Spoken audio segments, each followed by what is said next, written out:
Om Shanti. Radio मिले तारीख है 26/2/2025। मीठा मीठा बाप दादा चवनि था मीठे मीठे ॿार तव्हांखे अपार ख़ुशी हुजणी खपे कि असां हाणे पुराणो कपिड़ो छॾे करे घर वेंदासीं, पोइ नयो कपिड़ो नई दुनिया में वठंदासीं। प्रश्न ड्रामा जो कहिड़ो राज अति सूक्ष्म सम्झण जो आहे? उत्तर आहे इहो ड्रामो जूं मिसल हलंदो ई रहंदो आहे, टिक टिक थींदी ई रहंदी आहे। जंहिंजी जो एक्ट हली आहे उहा हूबहू रिपीट वर्ष पाए 5000 वर्ष पोइ रिपीट थींदी। इहो राज ॾाढो सूक्ष्म सम्झण जो आहे। जो ॿार हिन राज खे यथार्थ न सम्झंदा आहिनि त चई ॾींदा आहिनि ड्रामा में जो हूंदो त पुरुषार्थ करे वठंदासीं, उहो ऊच पद न पाए सघंदा आहिनि।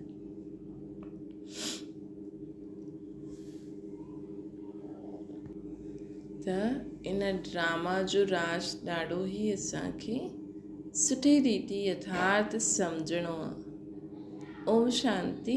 ॿारनि खे बाप जी पहचान मिली, पोइ बाप सां वरसो वठिणो आहे ऐं पावन ठहिणो आहे। चईंदा बि आहियूं हे पतित पावन अची करे असांखे पावन ठाहियो। श्री सम्झंदा आहिनि असां पतित बुद्धि आहियूं। बुद्धि बि चईंदी आहे ही पतित आयरनी जी दुनिया आहे। नई दुनिया खे सतो प्रधान, पुराणी दुनिया खे तमो प्रधान चइबो आहे। तव्हां ॿारनि खे बि हाणे बाप मिलियो आहे, भक्तनि खे भॻवानु मिलियो। चईंदा बि आहिनि भक्ति खां पोइ भॻवानु अची करे भक्ति जो फल ॾींदा। ईश्वर जी महिनत कंदा आहिनि त फल बि मांगदा आहिनि। त भक्ति जो फल आहे भॻवान सां मिलणु। त हाणे असां त मिली वियासीं, हाणे केॾी सारी आत्माउनि खे बि बाबा सां मिलाइण जे लाइ सेवा करणी आहे। भक्त छा महिनत कंदा आहिनि सो त तव्हां ॼाणंदा ई आहियो। तव्हां अधु कलाक खां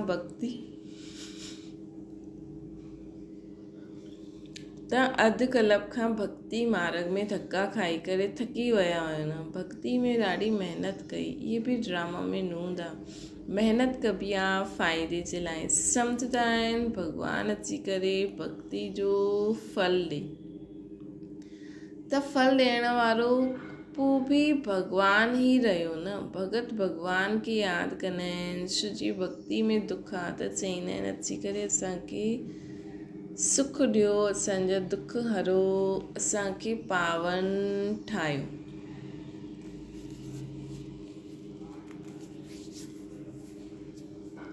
त भक्ति में दुख आहे त चईंदा आहिनि अची करे असांजा दुख हरो, पावन ठाहियो। कोई बि न ॼाणंदो आहे कि हाणे रावण राज्य आहे। रावण ई पतित ठातो आहे न।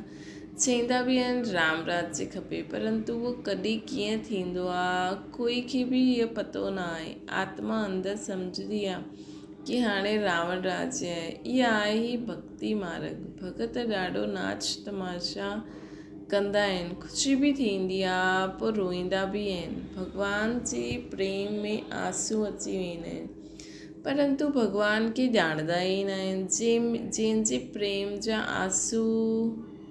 जंहिंजा प्रेम जा आंसू ईंदा आहिनि हुननि खे ॼाणणो त खपे न। चित्रनि सां त कुझु मिली न सघे। हा, ॾाढी भक्ति कंदा आहिनि त साक्षात्कार थींदो आहे। बसि उहो ई उन्हनि जे लाइ ख़ुशी जी ॻाल्हि आहे। भॻवानु ख़ुदि ई अची करे पंहिंजो परिचय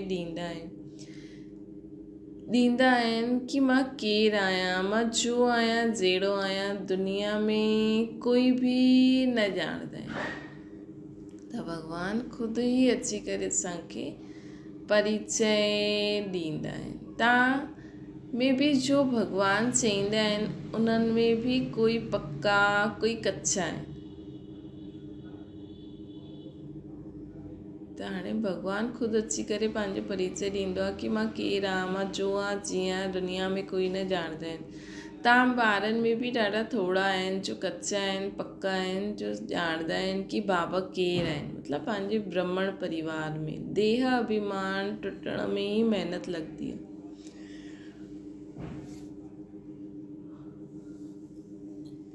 देही अभिमानी ठहिणो पए। बाप चईंदा आहिनि तव्हां आत्मा आहियो, तव्हां 84 जन्म भोगे तमो प्रधान ठही आहियो। हाणे आत्मा खे टियों नेत्र मिलियो। आत्मा सम्झे थी तव्हां ॿारनि खे सॼे सृष्टि चक्कर जो नॉलेज बाबा ॾींदा आहिनि।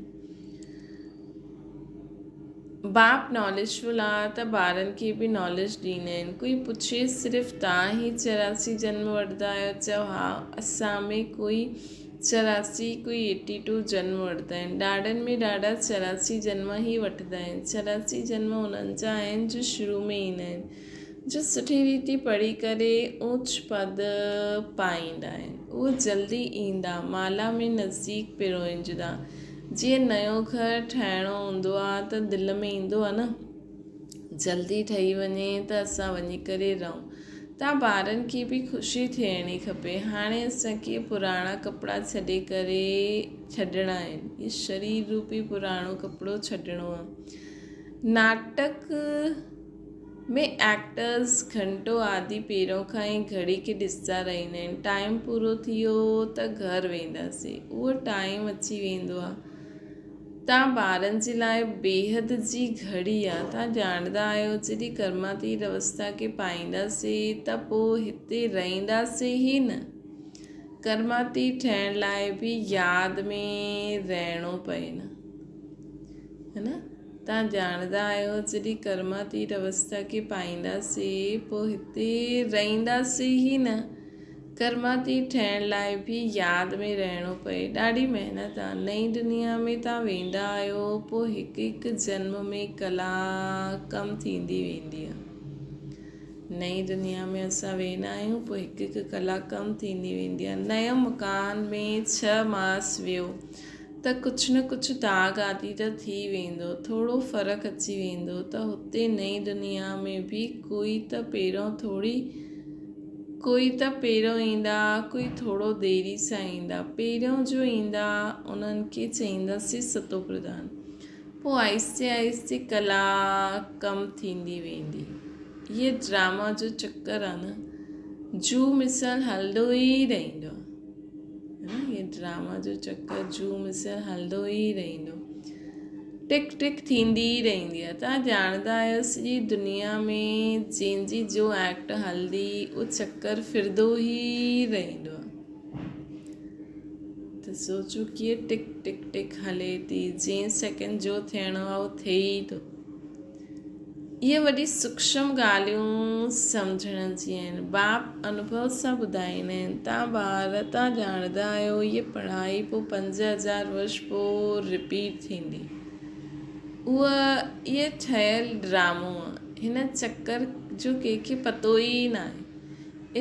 इन जो क्रिएटर, डायरेक्टर, मुख्य एक्टर केरु आहे, कुझु बि ॼाणंदा न आहिनि। चईंदा बि आहिनि सभु ड्रामो हले थो, असां खेल था खेॾूं, लेकिन इन जो क्रिएटर, डायरेक्टर, मुख्य एक्टर केरु आहे, कुझु बि न ॼाणंदा आहिनि। हाणे तव्हां ॿारनि खे पतो पियो असां 84 जन्म भोगे हाणे वापसि वेंदासीं परम धाम, है न। असां 84 जन्म भोगे हाणे वेंदासीं मथे परम धाम में। असां आत्मा ई आहियूं। देही अभिमानी ठहे तॾहिं ख़ुशी जो पारो चढ़े। उहो हद जो नाटक, इहो बेहद जो नाटक। बाबा असां आत्माउनि खे पढ़ाइनि था। इहे न ॿुधाईंदा आहिनि कि फलाणे समय इहो थींदो। बाबा सां कोई बि ॻाल्हि पुछंदा आहियूं त चईंदा आहिनि ड्रामा में जो कुझु बताइण जो हुयो उहो ॿुधाए ॾींदासीं। ड्रामा अनुसार जो उत्तर मिलणो हुयो सो मिली वियो, बसि उन ते ई हलणो। ड्रामा बग़ैर बाप कुझु बि करे न सघंदा आहिनि। कई ॿार चईंदा आहिनि ड्रामा में जो हूंदो त पुरुषार्थ करे वठंदासीं, उहो कॾहिं ऊच पद पाए न सघंदा आहिनि, है न। बाबा खां असां पुछंदासीं बाबा फलानो फलानो, त ड्रामा अनुसार जो उत्तर ॾियणो हुयो हुन अनुसार ई हलणो आहे। लेकिन अगरि कोई ॿार चए बाबा ड्रामा अनुसार पुरुषार्थ करणो हूंदो त कंदासीं, त अहिड़ा ॿार ऊच पद न पाए सघंदा आहिनि। बाबा चईंदा आहिनि पुरुषार्थ तव्हांखे करिणो आहे। ड्रामा तव्हांखे पुरुषार्थ कराईंदो आहे, कल्प पहिरियों मुआफ़िक। कोई ड्रामा ते ठहरी वेंदा आहिनि कि जो ड्रामा में हूंदो सो सम्झंदासीं। इन्हनि जी तक़दीर में न आहे। हाणे तव्हांखे स्मृति आई, असां आत्मायूं आहियूं, असां इहे पाठ वॼाइण आया आहियूं। आत्मा भी अविनाशी, पाठ भी अविनाशी आहे। 84 जन्मनि जो पाठ आत्मा में ही नूंदल आहे। पोइ उहो ई रिपीट, उहो ई पाठ वॼाईंदा आहिनि। इनखे चइबो आहे कुदरत। है न, कीअं हिकु नंढी सी आत्मा में एॾो पाठ भरियलु आहे, उहो ई रिपीट थींदो रहंदो आहे। इनखे चईंदासीं कुदरत। कुदरत जो ॿियो छा विस्तार कंदासीं। हाणे मुख्य ॻाल्हि आहे पावन ठहिण जी। इहे ई फ़िक्रात आहे। कर्म कंदे वे बाप जी यादि में रहणो आहे। तव्हां हिकु माशूक जा आशिक़ आहियो न। हिकु माशूक खे सभु आशिक़ यादि कंदा आहिनि। उहो माशूक चईंदा आहिनि, हाणे मूंखे यादि करो, मां तव्हांखे पावन ठाहिण आयो आहियां। तव्हां मूंखे ई पतित पावन चईंदा आहियो, पोइ मूंखे भुलिजी करे गंगा खे छो पतित पावनी चईंदा आहियो। हाणे तव्हां सम्झो त उहो सभु छॾे ॾिनो। हाणे असां सम्झी वियासीं कि गंगा पतित पावनी थोरी आहे। तव्हां सम्झंदा आहियो बाप ई पतित पावन आहे। हाणे पतित पावन श्री कृष्ण खे समझ कॾहिं यादि न कंदा, परंतु भगवान कीअं ईंदा आहिनि इहे कोई बि ॼाणंदो न आहे। श्री कृष्ण खे पतित पावन चई करे यादि न कंदा। श्री कृष्ण जी आत्मा जो सतयुग में हुई, उहा अनेक रूप धारण कंदे कंदे हाणे तमो प्रधान ठही आहे, पोइ सतो प्रधान ठहींदी आहे। शास्त्रनि में इहे भूल करे छॾी अथनि। इहे बि भूल जॾहिं थिए तॾहिं त असां अची करे अबूल ठाहियूं न। भई बाबा जो बि त कुझु पाठ हुजे त इन जे कारण असां सभु भुलिजी वेंदा आहियूं, पोइ बाबा असांखे अबूल ठाहींदा आहिनि। इहे भूलियूं बि ड्रामा में नूंद आहिनि, पर इन जो मतिलबु न बाबा ई भुलाईंदा आहिनि ऐं बाबा ई पोइ अबूल ठाहींदा आहिनि। न, ड्रामा अनुसार रावण जे कारण असां भुलिजी वेंदा आहियूं। इहे बि भूल जॾहिं थिए तॾहिं त मां अची करे अबूल ठाहियां।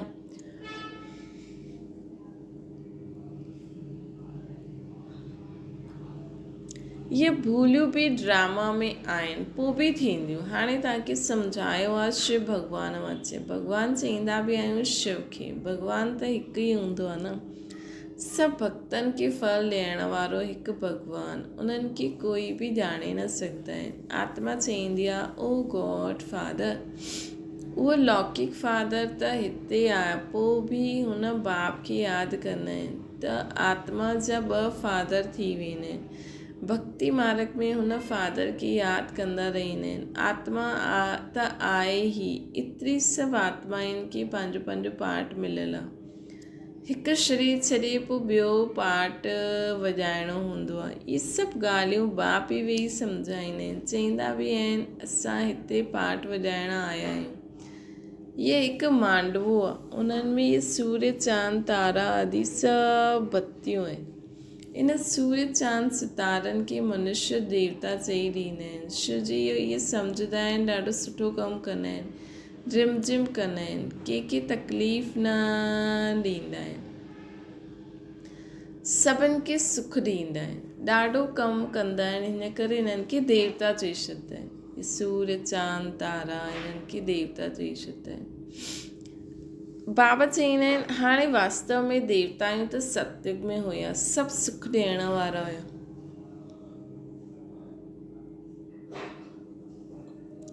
सभिनि जी प्रीत हुई, हिन करे देवताउनि जी उन सां भेट कबी आहे। देवताउनि जी गुण बि ॻाईंदा आहिनि न। उन्हनि जे लाइ उन्हनि जे अॻियां वञी करे चईंदा आहिनि, असां निर्गुण हारे में कोई गुण न आहे। देवताउनि जे अॻियां वञी करे आपे ई तरस परोई। असांखे त तरस पईंदो हूंदो, तव्हांखे त तरस पईंदो हूंदो। बाप चईंदा आहिनि, तरस पियो तॾहिं त पोइ वरी खां मां आयो आहियां न तव्हांखे गुणवान ठाहिण।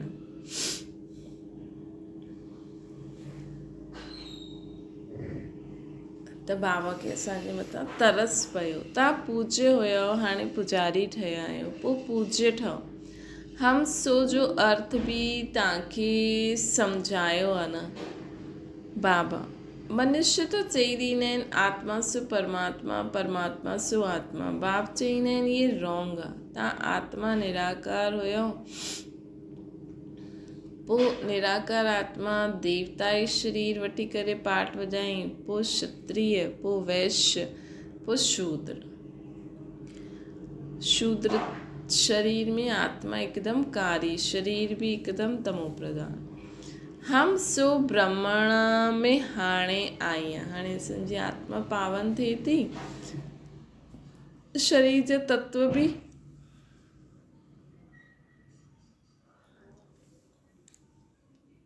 सतो प्रधान था थियनि था, लेकिन शरीर त कलयुगी शरीर त कलयुगी शरीर हूंदो न। त बाबा हाणे चवनि था कि हाणे आत्मा पहिरियों सतो प्रधान, सतो रजो तमो में ईंदी आहे। हाणे तव्हां भारत सम्झंदा आहियो, ये नॉलेज बाबा कल्प कल्प संगम युग ते असांखे अची करे ॾींदा आहिनि। बरोबर भारत स्वर्ग हुयो, हुते केतिरा थोड़ा मनुष्य हूंदा। हाणे कलयुग में सभु धर्म अची विया आहिनि। सतयुग में थोड़ा कोई धर्म हुया, सतयुग में थोड़ी कोई धर्म हुया एॾा। हुते त हिकु ई धर्म, हुते त हिकु ई धर्म आहे, बाक़ी सभु आत्मायूं हली वेंदियूं आहिनि। तव्हां ॼाणदा आहियो हाणे हिन पुराणी दुनिया जो विनाश साम्हूं बीठो आहे। बाबा राजयोग सिखलाइनि था न, कोई भी अचे चओ ये बेहद जी वॾी खड़ी आहे। बाबा दिव्य दृष्टि सां दिव्य दृष्टि ॾिनी अथई, ये घड़ी ठाराई अथई, है न। बाबा दिव्य दृष्टि ॾेई करे ये घड़ी ठाराई अथई।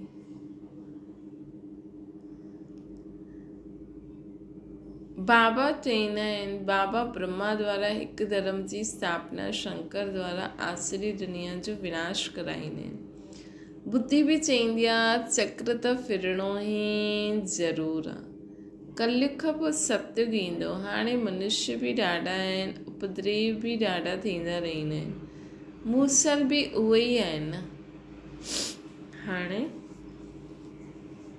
मनुष्य भी ॾाढा आहिनि, उपद्रव भी ॾाढा थींदा रहंदा आहिनि। मूसल भी उहे ई आहिनि। शास्त्रनि में त केतिरी कथायूं ठाहे छॾी अथनि। बाप अची करे वेद शास्त्रनि जो सार ॿुधाईंदा आहिनि। मुख्य धर्म भी आहे 4, इहे ब्राह्मण धर्म आहे 5, सभिनि खां ऊच ते ऊच इहे नंढो धर्म आहे। यज्ञ जी संभाल करण वारा ब्राह्मण ई आहिनि। इहे ज्ञान यज्ञ आहिनि, उपद्रव खे मिटाइण लाइ यज्ञ रचंदा आहिनि। उहे सम्झंदा आहिनि ये लड़ाई आदि न लॻे। अरे लड़ाई न लॻंदी त पोइ सतयुग कीअं ईंदो। एतिरा सभु मनुष्य काॾे वेंदा। असां सभु आत्मायूं के वठी वेंदा त ज़रूरु शरीर त छॾिणो पवंदो न। बाबा चवनि था कि मां त सभिनि आत्माउनि खे वठी वेंदमि त शरीर त हिते छॾिणो ई पवंदो। शरीर त हिते छॾिणो ई पवंदो। तव्हां पुकारदा भी आहियो, हे बाबा अची करे पतित खे पावन ठाहियो। बाबा चईंदा आहिनि असांखे ज़रूरु पुराणी दुनिया जो विनाश कराइणो हूंदो आहे। पुराणी पावन दुनिया आहे ही सतयुग। तव्हां सभिनि खे मुक्ति धाम वठी वेंदमि। सभु काल खे सॾु कंदा आहियो, इहे न सम्झंदा आहियो कि असां कालनि जे काल खे सॾु था करूं।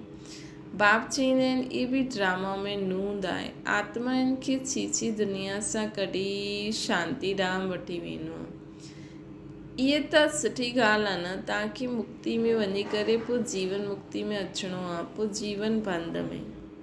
एतिरा सभु सतयुग में त न ईंदा न, पोइ नंबरवार ईंदा वेंदा। हिन करे हाणे शांति धाम ऐं सुखधाम खे यादि करो। पिछाड़ी में जो ईंदा उन्हनि जो त पार्ट ई थोरो आहे। पहिरियों ज़रूरु उहे सुख पाईंदा। तव्हांजो पार्ट सभिनि खां ऊचा। बाबा चवनि था तव्हांजो पार्ट ॾाढो ऊचा, तव्हां ॾाढा सुख पाईंदा। धर्म स्थापक त सिर्फ़ु धर्म जी स्थापना कंदा आहिनि, कंहिंखे लिबरेट न कंदा आहिनि। बाप त भारत में अची करे सभिनि खे ज्ञान ॾींदा आहिनि। उहा ई सभिनि जो पतित पावन आहे न, सभिनि खे लिबरेट कंदा आहिनि। ऐं धर्म स्थापक कोई सदगति न कंदा आहिनि, उहे ईंदा आहिनि धर्म स्थापन कंदा आहिनि। उहो कोई शांतीधाम सुखधाम में न वठी वेंदा आहिनि, सभिनि खे शांतीधाम सुखधाम में बाप ई अची करे वठी वेंदा आहिनि। सभु शांतीधाम में त वेंदा, पोइ जेका पार्ट सुखधाम में वञाइणो आहे उहो सुखधाम में ईंदा। जो दुख सां छुड़ाए सुख ॾींदा आहिनि उन्हनि खे ई तीर्थ, उन्हनि जो ई तीर्थ हूंदो आहे। त बाबा चवनि था कि मां भारत में ई अची करे ईअं कंदो आहे न, त मनुष्य सम्झंदा न आहिनि। वास्तव में सचो तीर्थ त हिकु बाप जो ई आहे, है न। जो दुख सां छुड़ाए सुख ॾींदा आहिनि उन्हनि खे तीर्थ, उन्हनि जो ई तीर्थ हूंदो आहे। त तीर्थ त हिकु बाबा ई आहे, महिमा बि हिक जी ई आहे। सभु उन्हनि खे पुकारंदा आहिनि, हे लिबरेटर अचो,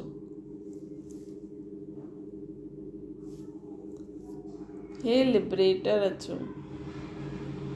भारत ई सचो तीर्थ आहे न, जाते बाप अची करे सभिनि खे मुक्ति, जीवन मुक्ति ॾींदा आहिनि। त तव्हां पोइ भक्ति मार्ग में हुननि जे वॾा वॾा मंदर ठाहींदा आहियो, हीरे जवाहरातनि जा मंदर ठाहींदा आहियो, सोमनाथ जो मंदर केॾो ख़ूबसूरत ठाहींदा आहिनि।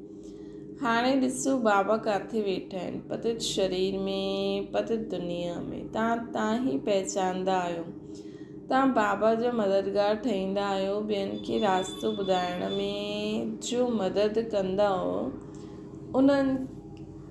ॿियनि खे रास्तो ॿुधाइण में जो मदद कंदा उन्हनि खे उच्च पद मिलंदो। इहे त क़ाइदो आहे न। बाप चवंदा आहिनि महिनत करो, ॾाॾनि खे रास्तो ॿुधायो कि बाप ऐं वरसे खे यादि करो। सभिनि खे ॿुधायो कि बाबा हाणे हिन सृष्टि ते आया आहिनि ऐं असां हाणे हिन दुनिया में स्वर्ग जी स्थापना थी थिए। त बाप ऐं वरसे खे यादि करो। 84 जो चकर त साम्हूं आहे, इहा जीअं आहे अंधनि जे अॻियां आईनो। ये ड्रामो हूबहू रिपीट थींदो आहे, पोइ बि मूंखे कोई न ॼाणंदो आहे। ईअं न कि मुंहिंजा मंदर लूटंदा आहिनि, मां कुझु करां। ड्रामा अनुसार ड्रामा में लूटण जो आहे, पोइ बि लूटे ई वेंदा। ॾिसो बाबा से केॾी वॾी शिक्षा ॾियनि था। परंतु हिन दुनिया में अगरि कोई कंहिंजो घर लूटे या ईअं कुझु करे त एक्शन करिणो खपे। मिली वियो त ठीकु आहे, न त ड्रामा। मूंखे सॾु ई कंदा आहिनि पतित खां पावन ठाहियो, त मां अची करे तव्हां ॿारनि खे पढ़ाईंदो आहे। ड्रामा में विनाश जी बि नूंद आहे, सो पोइ बि थींदो। मां कोई फूक न ॾींदो आहे कि विनाश थी वञे। इहे मूसलादी ठहियल आहिनि, इहे बि ड्रामा में नूंद आहिनि। मां बि ड्रामा जे बंधन में बंधल आहियां। मुंहिंजो पाठ सभिनि खां वॾो आहे सृष्टि खे बदिलण जो, पतित खे पावन ठाहिण जो। हाणे समृद्ध केरु, मां या ड्रामा? रावण जो बि ड्रामा अनुसार रावण खे बि अचिणो ई आहे। जो नॉलेज मूं में आहे उहो अची करे मां तव्हांखे ॾींदो आहे। तव्हां शिव बाबा जी सेना आहियो, रावण ते जीत पाईंदा आहियो। असां शिव बाबा जी सेना आहियूं, रावण ते जीत पाईंदा आहियूं। बाप चवंदा आहिनि सेंटर खोलंदा रहो, मां ईंदो आहियां पढ़ाइण। मां कुझु वठंदो न आहियां, है न। पैसा जो कुझु आहिनि उहा हिन में सफ़ल करो, ईअं बि न सभु खलास करे बुख मरो। भूख कोई मरी न सघंदो। बाबा सभु कुझु ॾिनो आहे, पोइ बुख मरंदा छा? तव्हां ब्रह्मा बाबा सभु कुझु ॾिनई, पोइ ब्रह्मा बाबा बुख मरिया? तव्हां बुख मरंदा छा?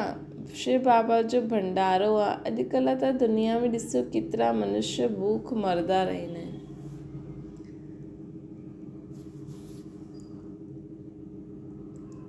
हाणे तव्हां ॿारनि खे त बाप खां पूरो वर्स वठण जो पुरुषार्थ करिणो आहे। इहे रूहानी नेचर क्योर आहे। बिल्कुलु सिंपल ॻाल्हि आहे, सिर्फ़ु मुख सां चईंदा आहिनि मनमना भव।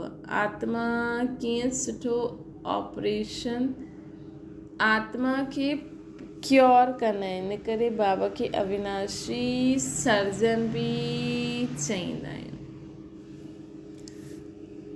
कीअं सुठो ऑपरेशन सिखलाईंदा आहिनि, मूंखे यादि करो त तव्हांजा सभु दुख दूरि थी वेंदा, चक्रवर्ती राजा ठही वेंदव। इन काटन जे जंगल में रहंदे हुए ईअं सम्झो असां फूलनि जे बगीचे में रहूं था, फूलनि जे बगीचे में वञूं था।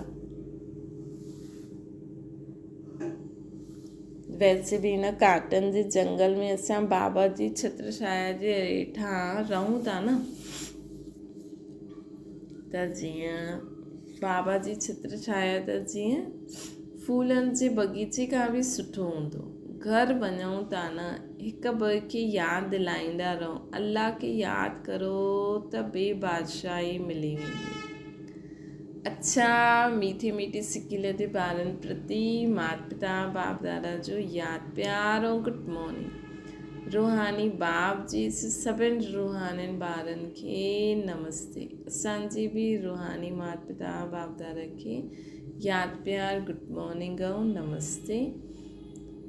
धारणा जे लाइ मुख्य सार आहे, उच्च पद पाइण लाइ बाप जो पूरो पूरो मददगार ठहिणो आहे, अंधनि खे रास्तो ॾेखारिणो। वैसे भी शिवरात्रि है तो संकल्प करो सभी आत्माउनि जी टी अख खुलती थी वञे, जंहिंजी खुलिजी वई आहे उहो ठीकु आहे, बाक़ी सभिनि जी जंहिंजी न खुली आहे उन्हनि जी बि टी अख अर्थात सम्झ सभिनि खे ईंदी थी वञे कि असां सभु आत्मायूं आहियूं, असांजो पिता परमात्मा आहे। बेहद जी घड़ी खे सदा यादि रखिणो आहे। ॿियो आहे यज्ञ जी संभाल करण लाइ सचो ब्राह्मण ठहिणो। यज्ञ जी संभाल करण लाइ सचो ब्राह्मण ठहिणो आहे। पैसे आदि जो बि आहिनि उन्हनि खे सफल करे बाप सां पूरो वर्स वठिणो। पैसा आदि जो बि आहिनि उन्हनि खे सफल करे बाप सां पूरो वर्स वठिणा आहिनि। पर ईअं न असां सभु कुझु बाबा खे ॾेई छॾूं, ख़ुदि बुख मरूं, इहे बि संभाल करणी आहे। वरदाना मनमना भव जी विधि द्वारा बंधननि जे बीज खे समाप्त करण वारा नष्टो मोह ठहो। बंधननि जो बीज आहे संबंध। जॾहिं बाप सां सर्व संबंध जोड़े वता त कंहिंमें बि मोह न थी सघंदो आहे। बिना संबंध जे मोह न हूंदो आहे ऐं मोह न त बंधन बि न। जॾहिं बीज खे ख़तमु थी वियो त बिना बीज जे वृक्ष कीअं पैदा थींदो। यदि हाणे ताईं बंधन आहे त सिधा की कुझु तोड़ियो आहे कुझु जोड़ियो आहे। हिन करे मनमना भव जी विधि सां मन जे सर्व बंधननि सां बि मुक्त नष्ट मोह स्मृति स्वरूप ठहो। मनमना भव जी विधि सां मन जे बंधननि सां बि मुक्त नष्ट मोह स्मृति स्वरूप ठहो। पोइ शिकायतूं समाप्त थी वेंदियूं, है न। यदि अञा ताईं बि काथे बंधन आहे त सिता काथे जोड़ियो काथे तोड़ियो आहे। बाबा सां कुझु जोड़ियो आहे कुझु अञा रहियल आहे। हिन करे मनमना भव जी विधि सां मन जे सभु बंधननि सां हाणे मुक्त थी वञो। बंधननि सां बि मुक्त नष्ट मोह स्मृति स्वरूप ठहो। पोइ शिकायतूं समाप्त थी वेंदियूं कि छा करूं, बंधन आहे कटंदो ई न आहे। त चेक करो असांखे संकल्प ईंदो आहे छा करां, बंधन आहे कटंदो ई न आहे। अगरि आहे त मनमना भव जी विधि सां मन जे बंधननि खे कटे छॾियो। स्लोगन आहे ब्राह्मण जीवन जो श्वास उमंग उत्साह आहे। इन करे कहिड़ी बि परिस्थिति में उमंग उत्साह जो प्रेशर कम न थिए। ब्रह्मण जीवन जो श्वास उमंग उत्साह आहे। इन करे कहिड़ी बि परिस्थिति में उमंग उत्साह जो प्रेशर कम न थिए। अव्यक्त इशारो, एकांत प्रिय ठहो, एकता ऐं एकाग्रता खे अपनायो। जेतिरो सेवा जी हलचल में ईंदा आहियो ओतिरो बिल्कुलु अंडरग्राउंड हली वञो। कोई भी नई इन्वेंशन और शक्तिशाली इन्वेंशन अंडरग्राउंड ही कंदा आहिनि, त एकांतवासी ठहिण ही अंडरग्राउंड आहे। जो भी समय मिले, इकट्ठो 1 घंटो व अधु घंटो समय न मिले, लेकिन विच विच में 5 मिंट भी मिलनि त सागर जे तले में हली वञो।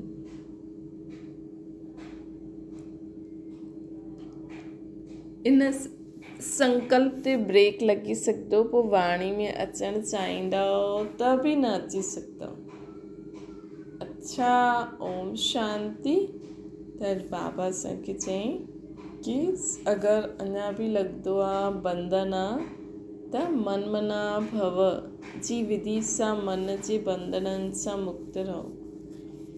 हाणे बाबा चई न, समय मिले ऐं अंडरग्राउंड, त बाबा मां आत्मा ऐं बाबा ईअं विच विच में समय कढी कंदा हलो। मनमना भव जी स्थिति में सिद्ध थियो त सभु बंधन कटिजी वेंदा ऐं कॾहिं बि पंहिंजो उमंग उत्साह कमु न थियणु ॾियणो आहे। यज्ञ जी संभाल करण लाइ सचो ब्राह्मण ठहिणो। धन अगरि एक्स्ट्रा, बाबा चईंदा न, धन जा हिसा करो, है न। अगरि तव्हांखे पंहिंजे परिवार खे खाइण लाइ धन आहे त उन मां बि थोरो कढी बाबा जे यज्ञ में विझो, ताकी ॿिए जन्मनि जे लाइ जमा थिए, है न। बाबा चईंदा न, चलो ग़रीब जो रुपयो साहूकार जा 1000 बराबरि। त हीअं असां सेवा बि करे सघंदा आहियूं। ऐं कॾहिं बि न सोचणो आहे कि जो हूंदो सो कंदासीं, पुरुषार्थ करिणो ई आहे। सभिनि जी बुद्धि रूपी अख खुली वञे, सभिनि खे सम्झ में अची वञे कि असां सभु आत्मायूं आहियूं, परमात्मा जी संतान आहियूं। अॼु निराकार शिवलिंग, निराकार जो रूप शिवलिंग जे, निराकार के शिवलिंग जे रूप में माण्हू यादि करनि था, त सभिनि जी अख खुली वञे कि हीअ लिंग ही परमात्मा जी प्रतीक आहे। परमात्मा सिंधी आत्मा जो पिता आहे, त असां ख़ुदि खे आत्मा सिंधी परमात्मा खे यादि करो ऐं सभिनि खे संदेश पहुची वञे। तव्हांजो हिकु शुद्ध संकल्प ॾाढी आत्माउनि जी बुद्धि खे टच थींदो, उन्हनि जी बुद्धि में सम्झ में अची वेंदो कि असां सभु आत्मायूं आहियूं। असांजो पिता परमात्मा निराकार आहे। जे निराकार खे असां शिवलिंग जे रूप में पूजूं था, हुन निराकार खे सचे मन सां यादि करण ई दूत चढ़ाइण, पंहिंजे अवगुणनि जो दान करण ई अकदतूरा चढ़ाइण। ऐं उहे हिन समय हिन सृष्टि ते आया आहिनि, उन्हनि जो यादगार शिवरात्रि असां मल्हायूं था। त इहे उन्हनि सभिनि खे टच थिए, सम्झ में अचे। इन जे लाइ तव्हां मन सां सेवा बि करे सघंदा आहियो। भले तव्हां ॿाहिरि वञी नथा करे सघो, घर वेठे बि करे सघंदा आहियो। अच्छा, ओम शांति। बाबा खे यादि करो।